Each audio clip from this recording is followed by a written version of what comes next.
California Department of Public Health releasing data showing that some counties do not meet certain thresholds for reopening. News Channel 3 I-Team investigator Peter Dowd live in the newsroom with a closer look at some troubling trends in all these numbers and what they mean right now for Riverside County. Peter.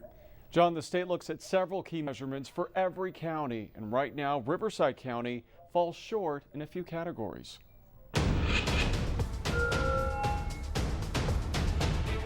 On the California Department of Public Health's website, it's easy to see which counties meet the state's threshold criteria for coronavirus and which do not.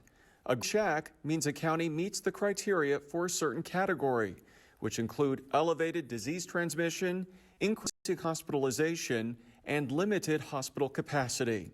For example, you can see San Bernardino County has check marks for all of those. But numbers are displayed where a county falls short. And you can see that includes Riverside County under the category Elevated Disease Transmission. A county is flagged for elevated disease transmission if the case rate per 100,000 people is greater than 100, or the case rate per 100,000 is greater than 25, and testing positivity is greater than 8%. For Riverside County, both measurements are slightly higher, 100.6 cases per 100,000 people, and testing positivity at 9.9%. What does this mean, and is this concerning for the county?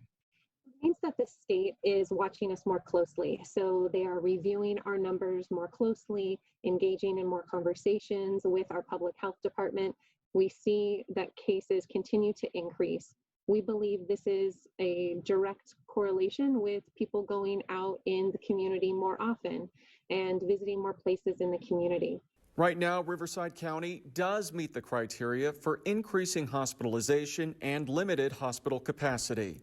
But compare Riverside County's case rate of 100.6 per 100,000 to Los Angeles County's 156.6 or Imperial County's whopping 671.5. Imperial County also has a testing positivity percentage of 26.2. which is more than double Riverside County's 9.9. And where Riverside County meets the percentage of ventilators currently available, Imperial County has 0. We are still well within our regular hospital capacity. And when we reach our regular hospital capacity, that's when we go into surge planning, where our hospitals have taken steps to increase the number of people they can treat at their hospital. Riverside County officials also say our numbers include the jails and state prison in Blythe. And when you remove the prison population from the data, the county's numbers are actually much closer to meeting the state's criteria. For a closer look at these numbers and a detailed breakdown of how they're measured and exactly what they mean, head to our website, kesq.com, where we've provided a link to the data from the California Department of Public Health's website. For the I-Team, Peter Dowd, News Channel 3.